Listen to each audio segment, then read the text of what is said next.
In a world overflowing with distractions, we seek meaning. How do we transform ambition into something deeper, into true fulfillment? I'm Sam Pepin, CEO of Course Educa, and I've spent years helping businesses succeed by connecting their goals to something bigger. On the Meaningful Podcast, we explore not just how to win in business, but how to grow as individuals. Through conversation with thought leaders, innovators, and everyday heroes, we uncover the stories that drive us towards something greater. Whether you're striving for success, seeking purpose, or just looking for the next steps in your journey, this podcast is your guide to navigating the intersection of ambition, growth, and meaning. So please join me and our incredible guests as we redefine what's possible in both business and life. Enjoy.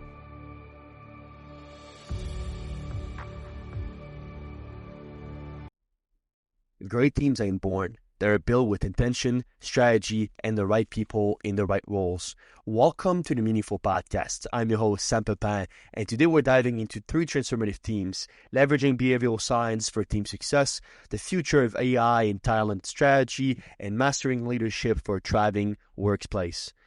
For our guest today is Brian Gelt, a 35-year veteran in the automobile industry and the founder of Peoplytix, a cutting-edge company dedicated to transforming how people hire, develop, and retain employees using predictive analysis. Brian's expertise in data-driven leaderships and team alignments has shaped some of the most successful dealership in the country, including leading Audi to become the #1 volume Audi dealer in the US, from leveraging AI for smarter hiring to optimizing team dynamics for high performance.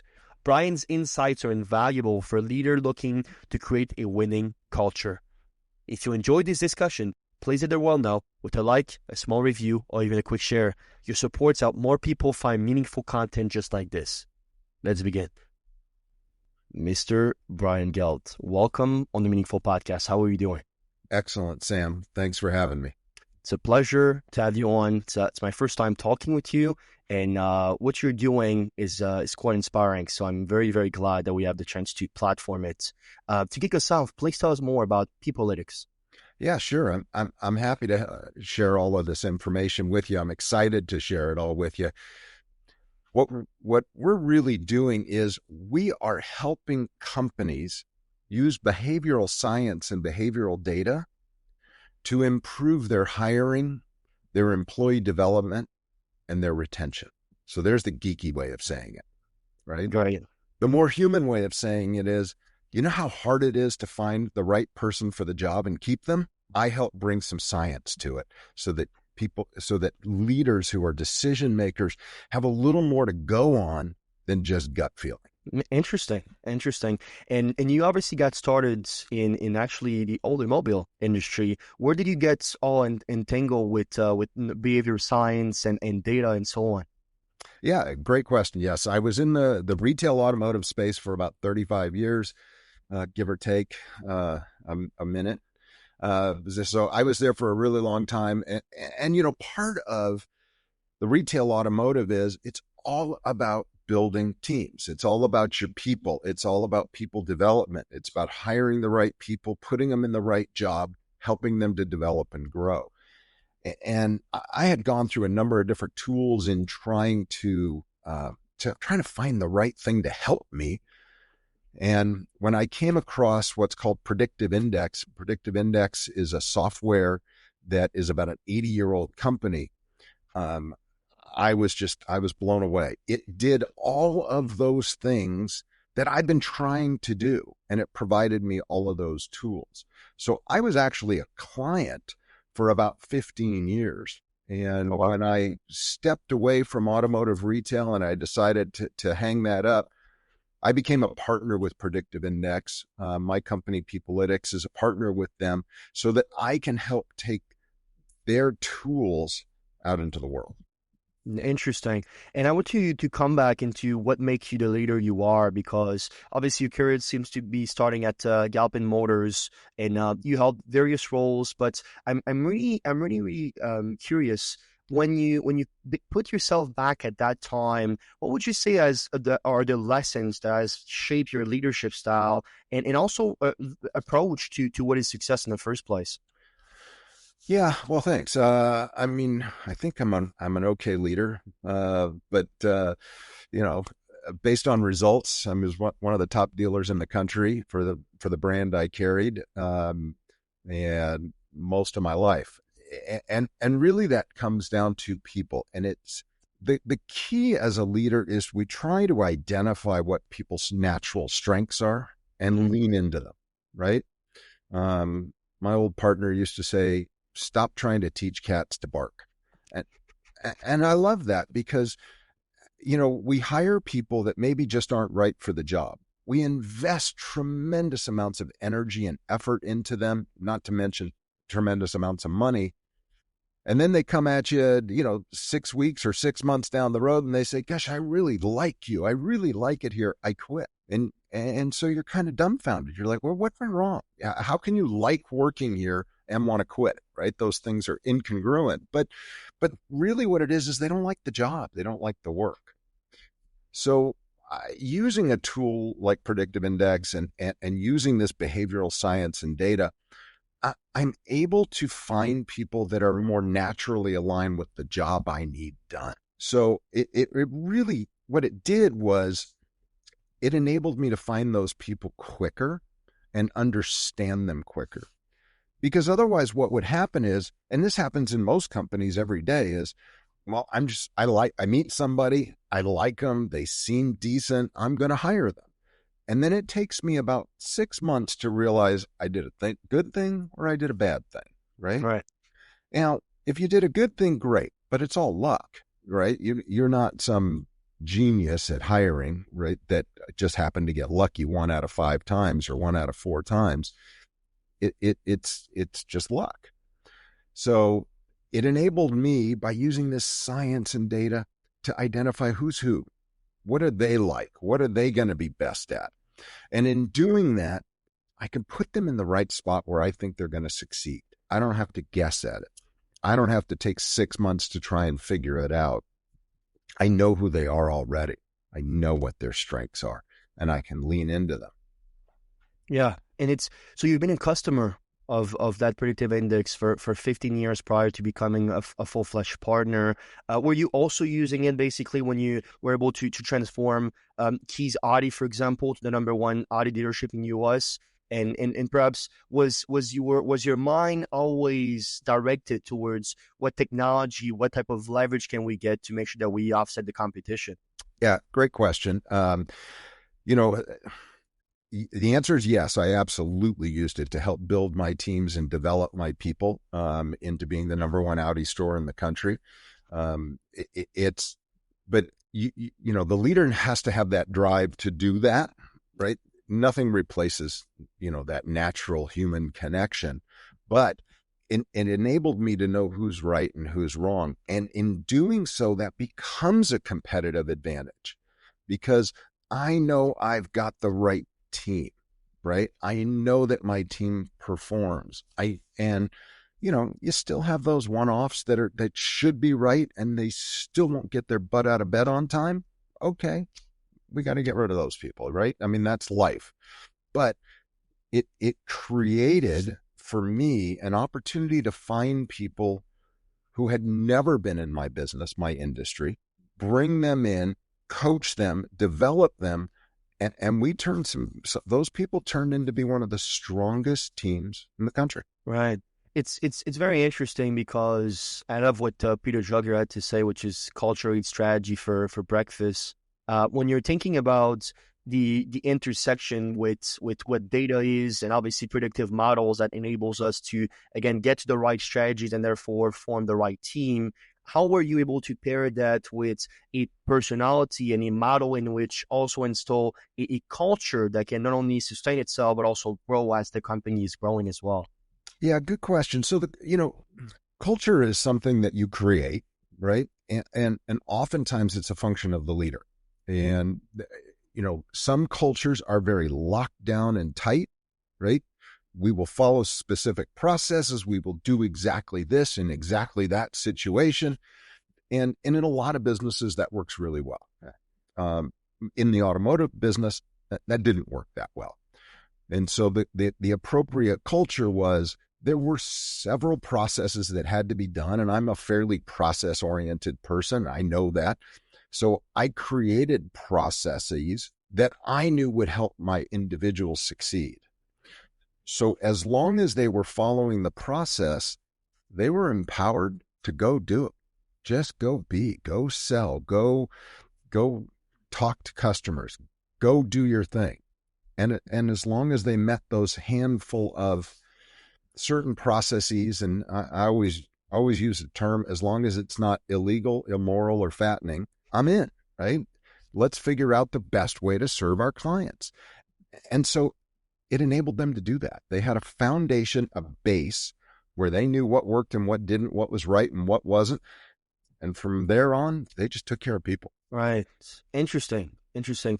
Well, as a leader, and I know you seem to be tough on yourself, using I think I'm an okay leader.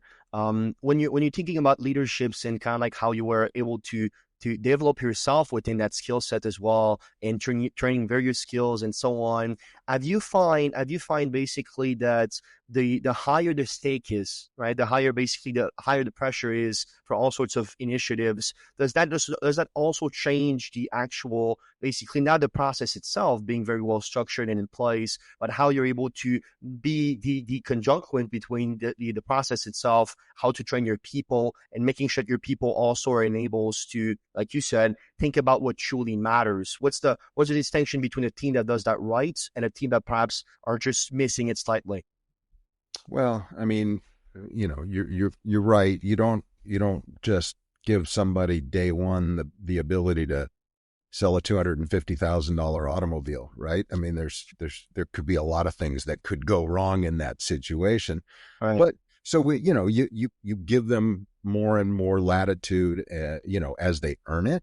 But first, that you would bring them in and they learn the processes. They'd learn those things, those bedrocks of what we did, and then they'd get a little more autonomy and a little more autonomy and autonomy. By the time they were managers working for me, I had really strong faith in their ability to make a decision. Um, and if they screwed up, which happens, right? And if they screwed up, we figured out what went wrong. There were very few that were really, I would call, game changers or catastrophic. There were a couple. But for the most part, if we hire the right people and we put them in a position to succeed, and then we give them the tools they need to succeed, we gotta let them do their job. Right. So you're a fairly hands off type of leader. Yeah, I wouldn't go quite that far. But I'm more of the Ronald Reagan trust but verify. Love that. Love that. Interesting. Trust but verify. And also I think that ties into to having a predictive model that can tell you that you have the right people in the first place, right? It's much easier to trust your people when you have analysis and data and not just a gut feeling to tell you that that person's at the right place. That's right. It really does make a big difference when you have, I always like to say it's easier to make a gut decision when you've got some data to go on. Mhm. So and it really is helpful, because you're investing wisely. You're investing in the right people, right people for the right jobs, and when you can do that, it's easier to invest in them, rather than be hesitant. Anytime we hire somebody, we're hesitant, right? How's the new person going to work out? Where are they going to do good? Are they going to do bad? Right? And we really put them under a microscope. And we're really, what we should be doing is, if we think they're the right person, let's give them what they need and watch them go. Right. That's very interesting.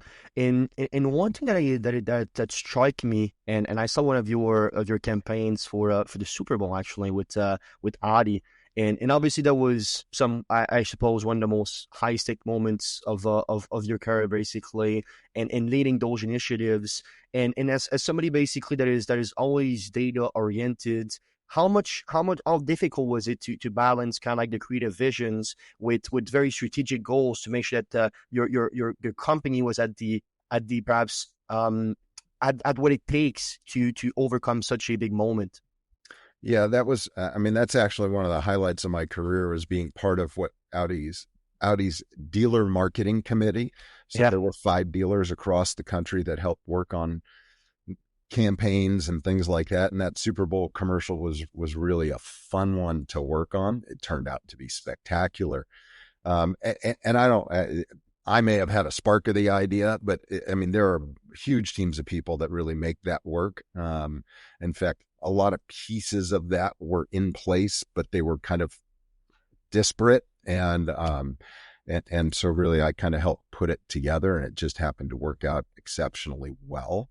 Um, but I mean, and in effect, I mean, it kind of sums up a little bit of my career, right? Where it's not, I'm not going to build a car commercial from start to finish any more than I'm going to run a dealership from start to finish, right? It takes a lot of different people and a lot of different personalities and with a lot of different skills. My job as a leader is I need to recognize who are those people, what are they best suited for, put them in the position to succeed, and then funnel that energy, funnel that, towards our common goal. And when that works, it works really well. All right. And I know what I think it was Joe Chernov actually saying this. Maybe you're familiar with him, but he was basically talking about good marketing makes the company look smart, but great marketing makes the customers basically feel smart. When you're selling vehicles, automobiles in high five figures to multiple six figures, how important making sure that basically we truly have a process in which makes the customers feel smart about the buying decision is. Yeah, the challenge in sales, and it's not just automobiles, it's really anything is, you know, when you have a salesperson who tries to tell the customer how to buy something, that's a problem, right?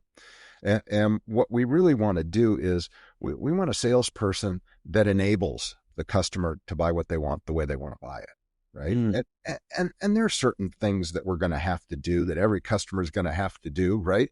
But we're going to have to fill things out. We're going to have to do certain paperwork and all of that stuff, and so there's some commonality there. But you know, some customers want to come in and just I want to smell it, drive it, I want it, right? Some want to dissect it for 3 weeks. Okay, whatever they need, the right salesperson should be able to enable them to do what they want to do. Would we like to make a sale first visit every time? Of course we would, and we always ask for that business, but we give customers the ability to buy the way they want to buy. That's and that helps, and that makes a difference. Tell me more about the distinctions between the guy, I smell it, I drive it, I buy it, and perhaps the more analytic type where they might take 3 weeks. Have you found over the years that there's a way to also predict that through behaviors and diverse traits? I'm actually, I wasn't going to bring it up on this call, but I'm actually working on that right now. So I'm building a new training class for my clients for their sales teams that enable them to try and identify some of those personality traits just right away, right off the bat, and be able to present to them in a way that is that will resonate more with those particular clients. So the short answer is yes, there is absolutely a way to tell who's who. And, we want to make sure that we're appealing to each individual customer senses. Sure. Without giving me the secret sauce, is there anything basically from a foundational level that you could share that from the get go, from the first conversation, from the core the first choose to have a test drive with? Is there anything that can make those liaison and relationship quicker and easier to digest? Yeah, sure. I mean, oftentimes it's in the way the customer or the client potentially approaches a salesperson, right? We get it right from the beginning. You have some clients who will pick up the phone and they are direct, right? They are, I want this, I want a price, I want your numbers, I am interested in this. Do you have it? And then you have other customers who they may show up, they've been on your website, they've inquired here and there, they're on the showroom floor and they're still not ready to talk to anybody because they're really trying to gather all of their information before they are faced with any kind of a decision process or even narrowing down things. So yes, you definitely can start to recognize different types of traits, different things. And, that's part of understanding the personality types that my clients use for hiring and for coaching and development. We can use those same personality traits work in sales. How much did the fact that you were such a selected in such a few number of Audi basically dealership to work on campaign like the Super Bowl, how much did that what I call indirect marketing and brand positioning for not only who you are but obviously the whole dealership itself, was that any helpful to also increase the basically the make the sales process quicker and maybe get the trust of the client easier as well as you were basically gaining the momentum from it? Have you find a difference between Yeah. within I, that I mean, space? I think to answer your question, I mean, understanding marketing um, probably enabled me to go from the broad to the specific, right? Right. Which and there's different tiers of marketing, what we call tier one, in the automotive space, tier one marketing. Those are those national ads or regional ads that the manufacturer puts together. And then there's more regional ads. And then there's the dealership level. And understanding the marketing, not just the Super Bowl campaign itself, but understanding what marketing our brand partners were doing enabled me to be better at marketing at a dealership level and be more Mhm. efficient with my dollars. So yeah, and still today, I mean, I understand marketing and whatever business I'm using it in, uh, you know, understanding how dollars are spent, where they're spent, and where we want to attract and how we want to attract. That all makes a difference. In filling your funnel. Right. Within the span of your career, is there any vertical of marketing or perhaps tiers, as you like to call them, that you saw that was just by far the best for ROI, or any strategies that can cultivate a place where you can make the most of those dollars? Well, I mean, let's not forget that when I started in the business, I mean, there was no internet. Sure, So, sure, sure. um, then it was all TV and newspaper, those dollars are almost untraceable, right? We Mm. don't know if they were effective or not. The old saying used to be, I know that half of my advertising works. I just don't know which half. Okay. Um, so, now that we have, most of the marketing has shifted to digital, right? It's all trackable, it's all traceable. And so it allows not just the automotive space, but it allows all businesses to be more targeted with their money and actually learn and understand their ROI. Whether you're marketing on social media or you're marketing, through a a browser like a Google, Google pay per click or Mhm. whatever it may be, you have an understanding of what did you spend and what did you get, right? And it's much more trackable and traceable. Now, I Yes. still like that. I think the vertical is important. There's a lot of studies that say you need to touch somebody 7 times, via marketing. You need to touch them 7 times before they'll act. Okay, I'm not sure I completely subscribe to that. I think it's more about, being in the right spot when they're ready to act. No, exactly. There's the quantity of touch point, but then there's also the quality of those touch points, right? You and I, we've been, and I'm sure you saw this over the years. There are some people, like I said, specifically those that are ready to act. One very, very strategic touch points where you shake hands, you make them basically test drive the car they want. Sometimes it's all it takes. But as a rule of thumb, yes, and actually those touch points, I don't know if you know this, Brian, but are increasing as our basically retention rate of informations and attention spam is getting of those of a fish. So because of that, we're getting to 8, 12, 15, depending on the industry, which is quite interesting. When you made that transition to, or did you during your career made your transition to digital, or that was past your time in the automobile No, industry? I did. I made a decision when I had first taken over Keys Audi as running that dealership as the general manager, probably in 2006. I made a decision at that point that I would no longer use paper and ink for marketing. Oh, interesting.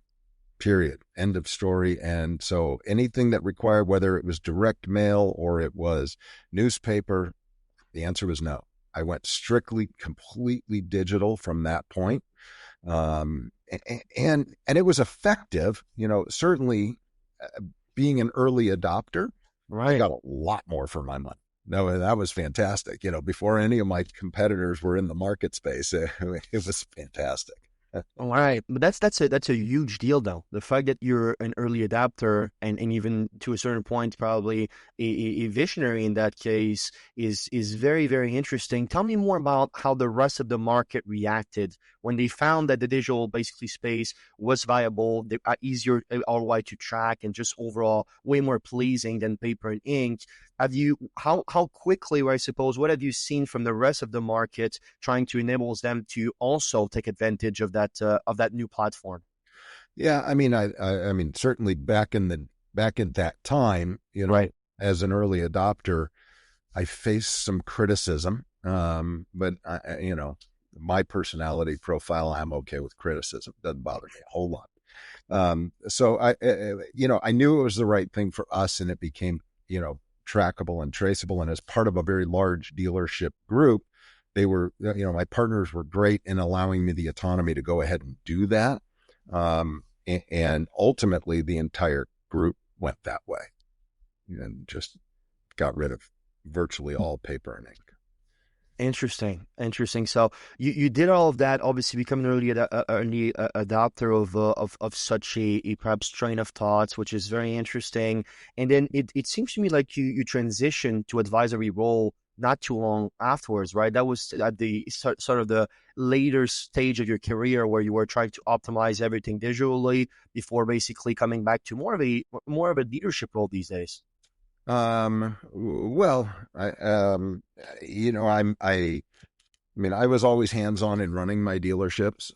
So when you say advisory, I don't know that I was ever quote unquote advisory. I was in it day to day. Okay. But I did make decisions on how we wanted to go to market and what we wanted to take to market for those dealerships, and it was effective for me. I'm actually a big believer in data. I'm a big believer in technology and utilizing technology effectively. And let's shift gears to AI, for example, right? As we Right. talk about AI, I'm a huge believer in AI because it enables, whether it's in the dealership world or any sales business, so much of the sales process is just mundane, Mm-hmm. right?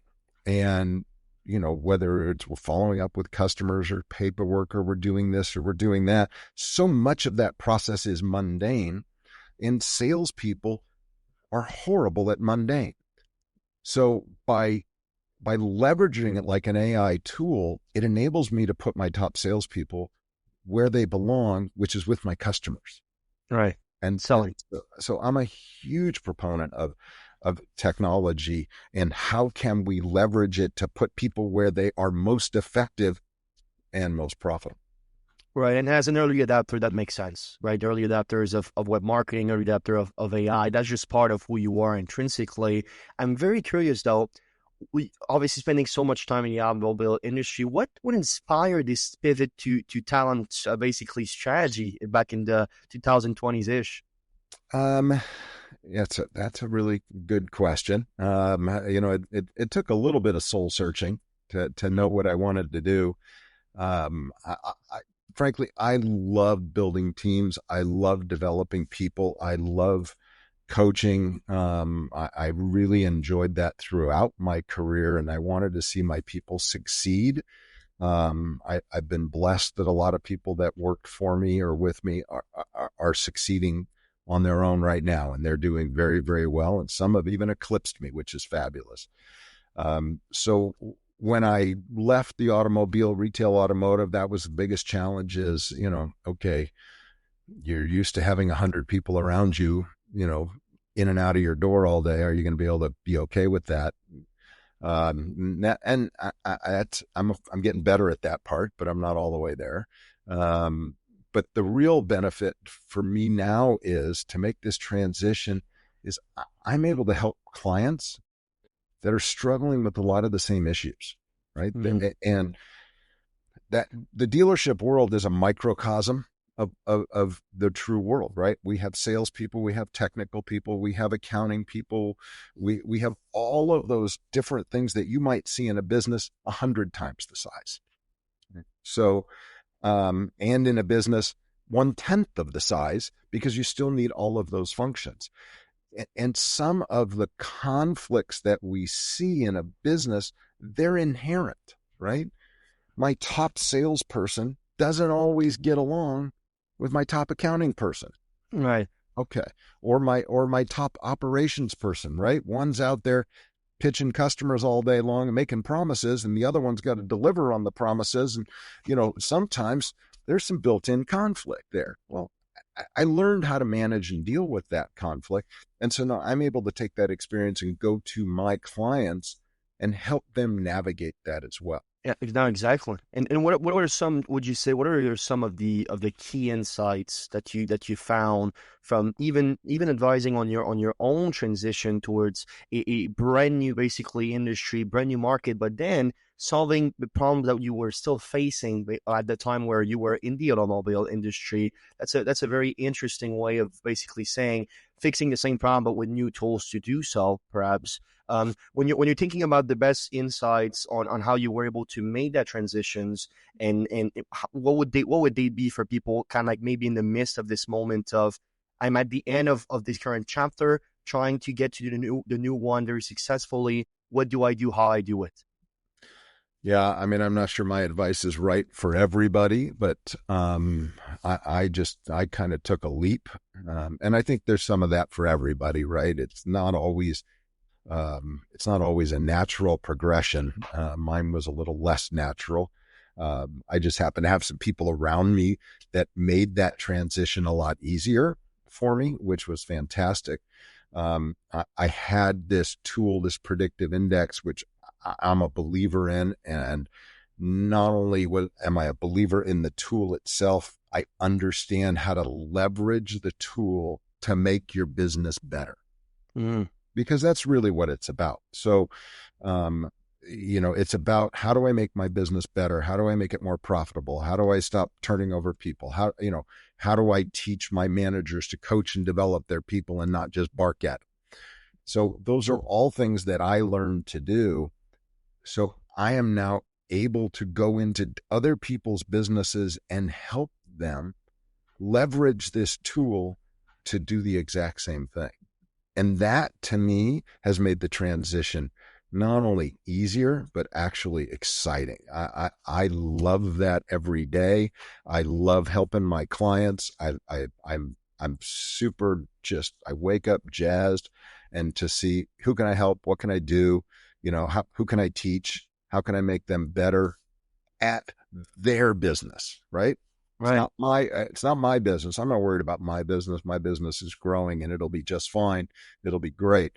If I can make other people's businesses better and teach them how to leverage tools like predictive index to make their business better, my business, it'll grow all by itself. Interesting. So optimizing obviously team dynamics seems to be very important. It seems to be very well done through basically Peoplytix. But you seem to be emphasizing a lot team alignment and also how team alignment coexists with high performance. Outside of the tool itself, what would you say are the main strategies that basically you use to align teams with organization goals, to understand that not only is their job fitting within this organization, but just how important it is to find a way to dynamically align the team for optimizing them? Really good question, and I love dealing with teams and team dynamics. There's really two issues when we start talking about teams and their dynamics. One is, we want to make sure that teams are aligned to the work. So, for example, if I have a sales team, I need to make sure that my team, that the members of that team are aligned to the work that's required, right? Just as if I have an accounting team, I need to make sure that the people on that team are aligned to that work. And And we don't always do that in our businesses, right? We have salespeople who don't really like to talk to new customers. We have, accounting people who don't really want to sit at their desk for 6 or 8 hours in a day. They'd like to wander around and talk to their coworkers. And so there are different challenges that are respective of the work itself. Okay. And so once we do that, and I'm going to take it up a level, let's take it to that C-suite, right? So if I have a vice president of sales and I have a vice president of operations and I have a vice president of accounting, right? If those people are well aligned to their departments, to their roles, we run a very strong chance that they don't get along internally. Okay. So when we talk about team dynamics, one of the keys to understand is if I'm really good at sales and you're really good at accounting and somebody else is really good at finance, that's not we may not mix that well. So understanding those differences and placing value on the differences is a huge part of team dynamics, right? Because the natural reaction is, hey, Sam thinks different than I do. He must be a dummy, right? And somebody else thinks about things just like I do, so they must be brilliant. Well, that's not the reality of life. The reality is Sam might be brilliant in his area. I might be brilliant in mine. A third person might be brilliant in their area. Now the job of team dynamics is, how do I get those people to get along, be respectful of one another, and work together towards a common goal? Yeah, if it's not, I always love to say this, but if it's not your genius, it's not your job, right? And at the end of the day, that's something that everybody needs to be on the same page as, because and that's why I think you need to have such a great place where you have people with different skills, with different brain structures, with different experiences, to be able to build a culture not only able to solve the problem you're solving, which is why you have a company in the first place, but to also understand that, look, none of us is as smart as all of us. At the end of the day, more brains will typically be better, specifically for complex decision makings. When you're finding difficulties with some of your top managements, maybe they have some kerfuffles personality-wise, they don't get along very well. What have you seen to be, especially in a very, very high stress industry like the one you were a part of? What would you say is the main strategies or the main ways to, on a human level, on a personality level, able to solve these problems the most effective as effectively as possible? Well, I mean, a big part of it, I know that there's a lot of companies out there that do like these trust building exercises and all of that stuff, and climb ropes and go fishing together. That's not really me. I'm a big fan of a little dose of self-awareness, right? Which is, I am who I am, right? And I need to understand me in order for me to be able to understand you and how you're different. So a lot of that is just, sometimes we got to smack people right in the head and say, okay, this is who you are. That doesn't make you right. That doesn't make you wrong. Doesn't make you good. Doesn't make you bad. Might make you perfect for the job you're doing, but that's somebody else who's very different than you might be just perfect for the job they're doing. And so when we start to use a little dose of self-awareness and people start to understand, oh yeah, that's right. I don't want to sit in a cubicle all day. Or, someone on, the CFO who says, oh yeah, that's right. I don't really want to go talk to our clients, right? When they start to have a little bit of that self-awareness, they start to place value on what people do differently and how people view things differently. And when we can, that's where, to me, that's where the trust comes in, right? That's the synergy that we're looking for is, okay, we all have a common goal and we each have a piece to play.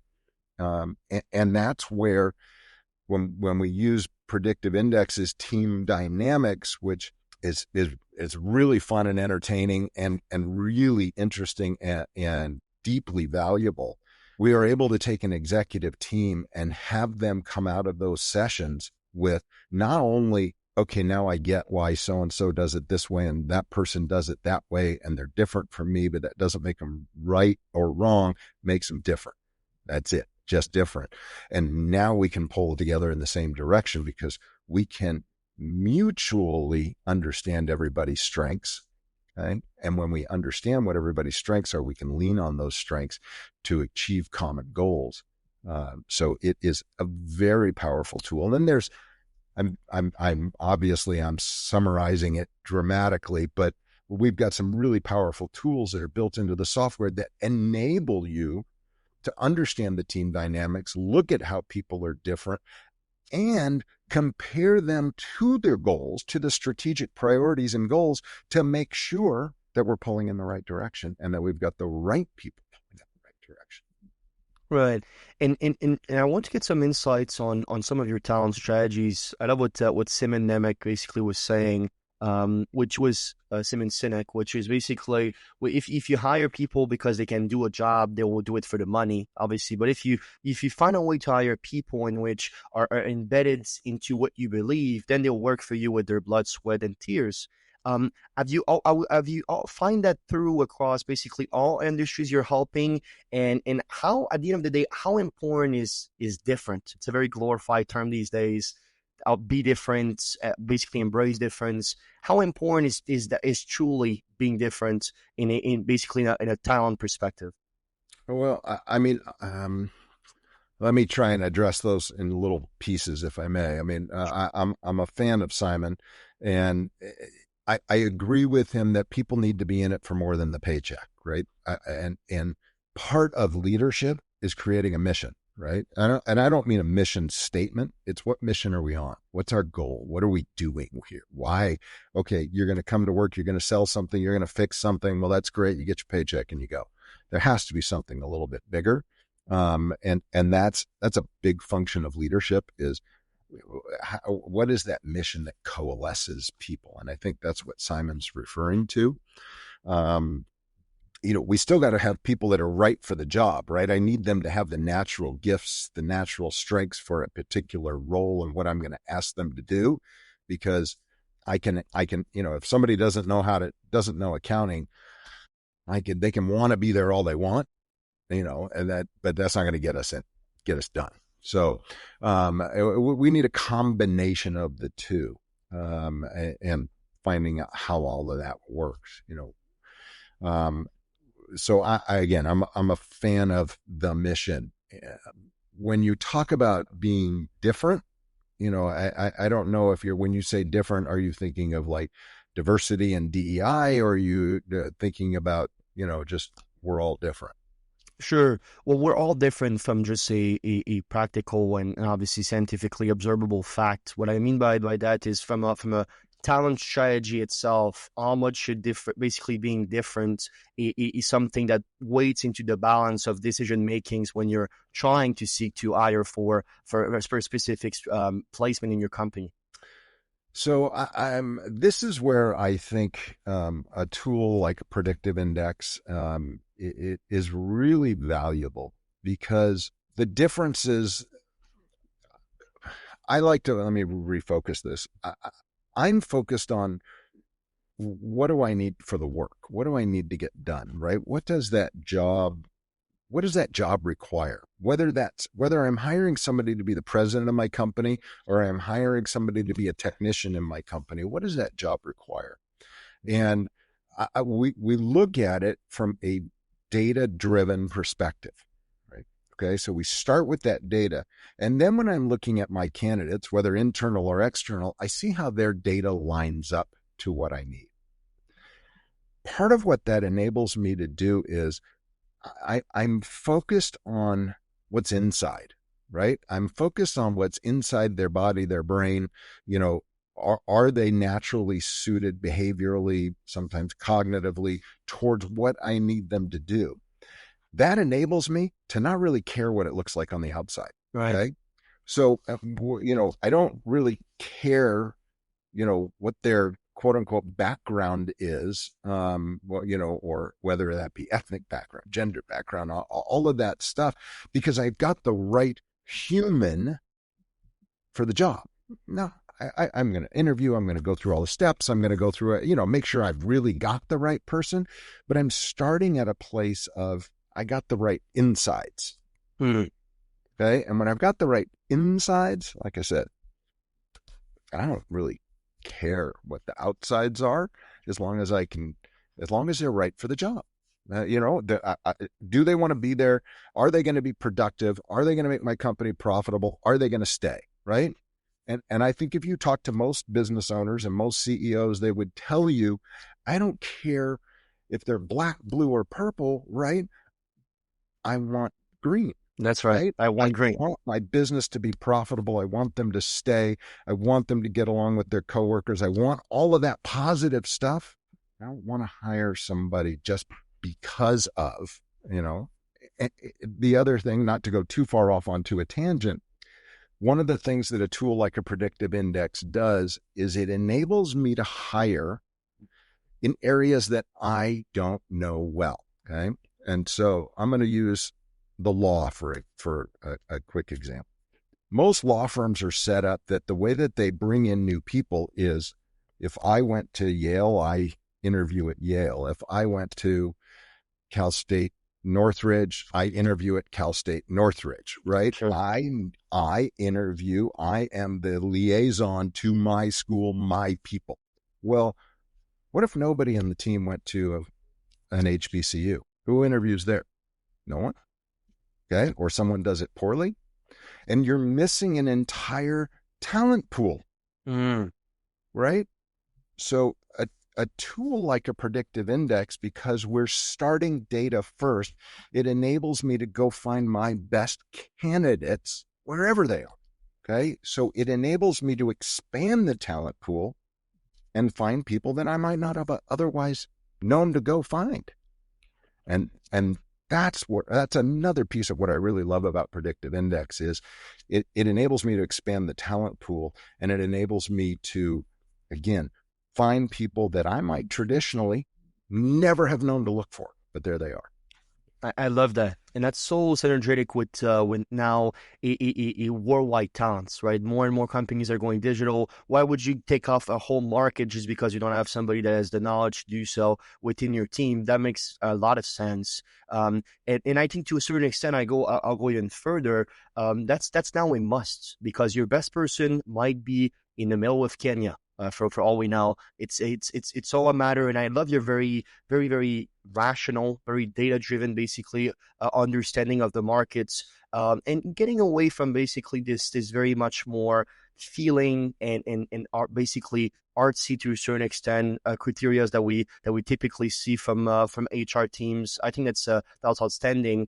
Though one thing I think can be also very interesting is for those using the tools, I'm sure that basically based on your personality and how you see the world, let's say you're a much more emotional person, does your tool also allows them to pair those emotions and pair who they are as individuals with the data to not only basically find somebody in which fit the role, but perhaps have a chance to coexist nicely within what's already being undertaken by the company. Yeah, it does. So it's helpful in a number of ways. First of all, I always encourage my clients, the data is important. It's not everything, right? Mm-hmm. We still interview, we still look at resume, we still, make our calls, our references. All of that stuff, we need a complete picture of somebody we're going to hire, right? I don't want to give them the keys to the castle unless I know who they are. And in a traditional setting, I can do the interviews, I can do the reference calls, and I think I know what I've got, but I'm missing all of that behavioral data. So, and cognitive data in some cases, right? So now I have a complete picture, and it enables me to be a little bit more intentional about it. And I do use the data to draw some of the emotion out, and I do that on purpose. It's not that the emotion doesn't matter, right? Good people are good people. People that, bad people are bad people, right? We want to weed them out. We want to keep the good ones. But Sure. one of the things that happens, and this is when we start talking about succession planning and we start talking about promotion, is the conversations are all very emotional. right? They are emotion driven. They are always adjectives and adverbs, right? Interesting. And so by having a tool like a predictive index, we are able to draw out some of that emotion and have a more fruitful conversation about somebody's maybe natural strengths to a job, right? Or areas that they might need coaching and development, right? If they're going to be able to take on another job or get a promotion, right? And so part of what it enables me to do is talk to my people about, hey, what's next for you, right? What's going to be your next job? And they say, oh, I want to do this or I want to do that. Well, that's great. You might be naturally suited here, but there might be some things you need to work on. And so it helps me to identify those things and start providing that coaching now, right? So that I deepen my bench. And when they're ready for promotion, right? When that spot opens up, and they always open up unexpectedly, right? When that spot opens up, I've got people in place ready to go. I love that deepens your bench. That's it's very basketball like, but it's interesting because I think that also intertwined with some of obviously John Maxwell's teachings. When you're thinking about leaderships, it's typically not about a single position or a flow chart or a title. It's about one life influencing another to a certain extent. And when you're thinking about what you're doing in leadership developments and even mentoring, which I think is quite outstanding, you seem to have a very much of a focus in the later stage of your career on developing leadership programs, right? Why do you circle back so much to that leadership basically title and what it means to be a leader? But then how can your program can enable others to better themselves, but ultimately better their people for a better company? Yeah, I guess it does circle back to leadership, right? Because to me, leaders are responsible, right? It's my responsibility as a leader to create an environment for people to succeed. Sometimes that means weeding out bad apples, right? I would say to people, if I had to terminate someone, I'm not willing to risk 100 people's livelihood on you, right? Mm-hmm. And so if I felt that strongly about somebody, they couldn't be there anymore. And but conversely, I want people to be able to grow and develop. And I want to provide managers, and this is part of what I do, is provide them the tools to be able to coach and develop their people so that they have more productive conversations. And that becomes part of leadership, and it does become part of the culture. And, my business, my consulting, and it all works very top down, right? If the leadership's not bought in, not much is going to happen, right? So, but if leaders are feel that people are important and developing people is important and that culture is important, this is a tool, and I always refer to it as a tool. This is a tool to execute those strategies. Absolutely. And we live in a world now that moves so quickly, right? Staying ahead is so important, and this understanding of being proactive is also super important.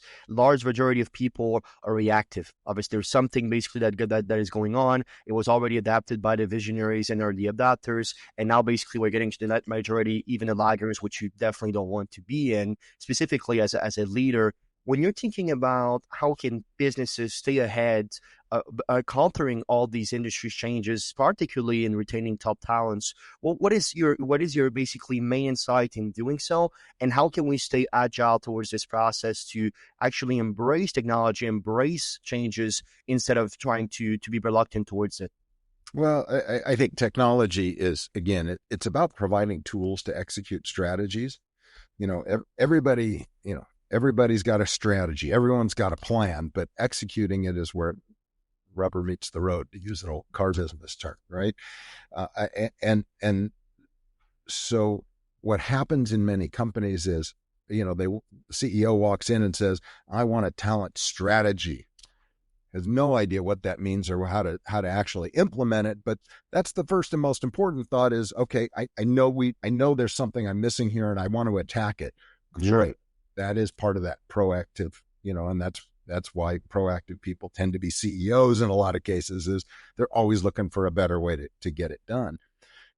Actually executing the plan is where I come in, right? I help their teams build out that plan and execute that strategy and make it and do so in a way that is time effective, cost effective, so that they can focus on running their business, not focused on how do I, working a tool, right? And so technology will continue to get better, and not only with predictive index, but with across the board, it will continue to get better and better, and things are much easier to manage and implement now than they were even 10 years ago. Yeah. And innovations, I think, very much distinguish between a leader and the followers. And leaders, specifically those, again, that are proactive and are all actively seeking ways to stay ahead. It's so important to basically not only be able to analyze industry trends and see how the market basically is changing, but taking basically the initiative to doing so. We live in a world where talk is cheap and ideas are becoming cheaper and cheaper because AI can think about many of these things without a human being nowadays. So the implementations is getting more and more in a place where it is a luxury, because at the end of the day, those ideas that will change the market and change the world will be those that are implemented, and not those that stay in the back of your head, right? You're right, but I'm going to touch on something that you said, because this is an issue that happens all the time, right? Leadership may be proactive, but as you mentioned, there's a lot of people that are more responsive, more reactive. Mm. So, and by the way, they're the ones that get all this stuff done, right? So Sure. it's really important for leadership, and this is part of what I teach, is I teach leaders how to understand that there's a whole lot of, just because I'm proactive doesn't mean everybody I'm talking to is. Mm. Right. And so how do I craft my message in such a way that it doesn't just fall on deaf ears, right? That, because if I'm only talking to the proactive people in the world, I'm actually only talking to about 25% of the population. At most. Oh, yeah. Okay, at most, right? And I need to be talking to everybody else. And so that is part of that, that the learning is, how do I get them to deliver that message in a way that it can be heard and then executed upon? That's such a great point, and such an important one as well, because you're absolutely right. There is in from your own experiential basically analysis of all these things. Is there more effective ways you found for somebody that is proactive, for an innovator, to come up with not only a messaging, but perhaps guiding the team on the road of success, which obviously there are going to be bumps around the road, and there will be failure around basically success also, but in a most effective way, so that the reactive people, which have different brand structure, have different, obviously, ways of viewing the world, can take upon that lines, if you will, and run with it in a way in which they don't need to be bark at, to reuse the word that you used previously. Yeah, I mean, again, some of that's part of self-awareness, is recognizing not only who am I, but that not everybody's the same as me. And yes, there are certain ways that we craft messages so that not only in cadence and timing and wording and all of that, so that those people that are different will understand the message and they can execute on it. I mean, without going into it too deeply, because we could spend half a day on it. Sure. On how to make that work. And it's, it's similar what you see kind of sometimes PR agents do, right? PR people, they're out there trying to craft a message, right, that the public can absorb. We do that with our leadership teams to help them. And it's not just, C-suite. Sometimes it's, the person working directly for me. I'm a middle manager and I've got somebody working for me. They're different than I am. How do I tweak my message so that it comes across in a way they can absorb it? Yeah, and how important is that, right? That's so key, because in the end of the day, specifically in the hierarchy, if the people at the front of that hierarchy, the top management, is super clear about what's going on, the innovation we're adopting, but then the doers, the people that are actually perhaps below them, are in a hierarchy basically framework, then obviously there's no doers providing that innovations and actually going to market with it. And it's really critical, Sam, because statistically speaking, 70% of the people that quit their manager. Okay. 50 of those 70%, 55% of them say, my manager didn't help me with my personal development, right? Or growth and development. And so part of the reason that happens is those managers don't know how to talk to them, right? They just don't have the tools, the skills. Some of this is COVID related. Part of what happened is you had a whole layer of senior managers or I shouldn't say senior, of tenured managers, right? A whole layer of tenured managers left business, whether they started their own or whatever they did, right? And so naturally, all that got backfilled and they promoted a bunch of people. So you have people who've now been in management for a year, 2 years, sometimes 3 or 4. No one ever taught them how to manage people, right? Those tenured managers, probably no one taught them either. They learned it by trial and error, but they did that over a period of 20 years. Now they're gone, right? So now you've got a brand new set of people who are on the younger side typically, right? They don't know how to communicate with people that are different because no one's ever taught them how to manage people. They taught them how to do stuff, and they taught them, and in a lot of cases, they're people who did stuff so well that we said, we're going to make you the manager so you can tell other people how to do stuff. Right? But no one ever taught them how do you manage, coach, and develop people? And so part of what's occurred is we now have an environment, unlike when I was young, we have an environment now that if I don't like my job, I'm done. I'll go find another one. In fact, I'm going to be online looking for the job while you're paying me. Okay.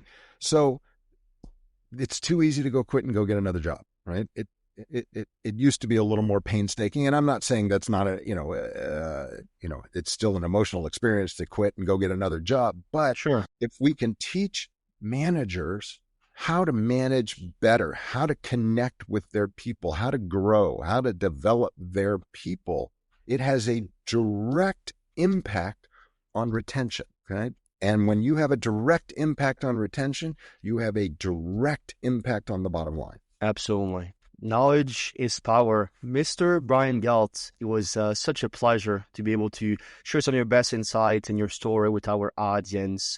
I would love if you could share some last words of wisdom with all of us, please. Yeah, thank you. And it's been great chatting with you, Sam. I would probably, if I could leave you with a couple of thoughts is, different is not bad, right? It's just different. And a lot of those differences are what make people best suited for certain jobs. And it's really important that we understand who we are so that we can help manage and grow and develop other people. And that's, to me, that's the ultimate function of leadership is, right? We've got a set strategy. We've got to go to market. But if we don't bring the team with us, we're not going very far. Thank you for spending your time with us today on the Meaningful Podcast. If you enjoyed this episode, please leave a review or share it with someone who could benefit from it. And always remember, your story matters. Make it meaningful. We hope to see you next time.